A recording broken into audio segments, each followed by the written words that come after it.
teknisian, berjumpa lagi bersama saya Emni Harnayosi. Dalam video kali ini kita akan membahas tentang input-output management. Kita akan mulai dengan pembahasan pentingnya manajemen input-output pada sistem komputer.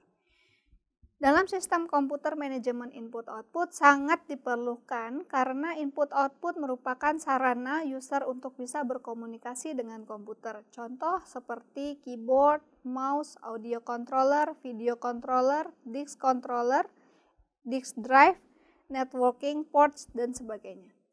Manajemen input-output juga diperlukan agar user dapat langsung menggunakan perangkat input-output tanpa harus menginisialisasi terlebih dahulu.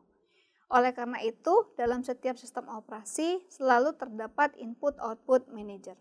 Fungsi dari adanya manajemen input-output adalah mengirim perintah ke perangkat input-output agar menyediakan layanan, menangani interupsi perangkat input-output, menangani kesalahan perangkat input-output, dan menyediakan interface ke pemakai.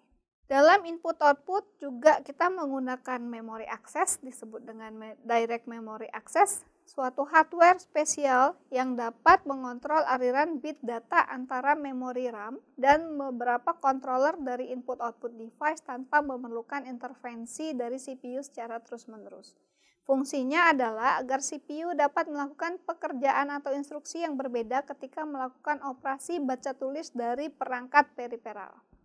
Dengan adanya DMA, CPU cukup mempersiapkan DMA chip dengan cara memberikan beberapa informasi seperti jumlah data bit yang ditransfer, alamat dari device dan memori yang diperlukan, dan arah dari aliran data tersebut.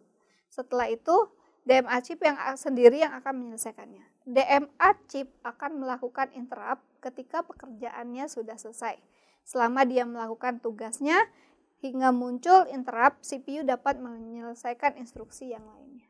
CPU mengirimkan data ke DMA controller sebagai berikut: perintah read-write, alamat device yang akan diakses, alamat awal blok memori yang akan dibaca atau ditulis, jumlah blok data yang akan ditransfer.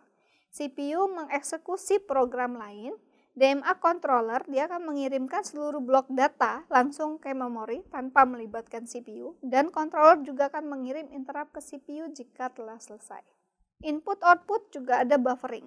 Input-output buffering adalah area memori komputer yang digunakan untuk menyimpan sementara data dan instruksi yang akan ditransfer dari dan ke komputer, yang memungkinkan beberapa transfer data yang terjadi secara simultan. Tujuannya untuk melancarkan komputer dalam menangani proses masuk keluarnya data.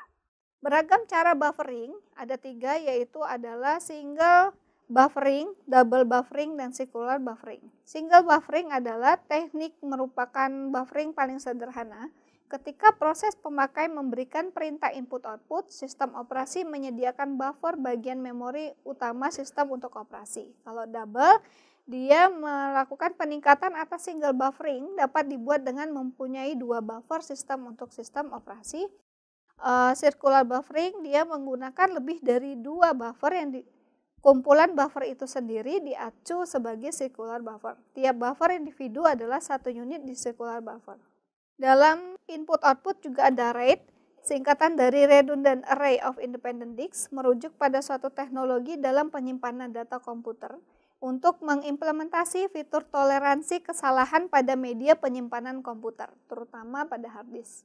Dengan menggunakan cara redundansi atau penumpukan data, baik itu dengan menggunakan perangkat lunak maupun unit perangkat keras terpisah. 3 karakteristik dari RAID adalah sekumpulan disk drive yang dianggap sebagai sistem tunggal.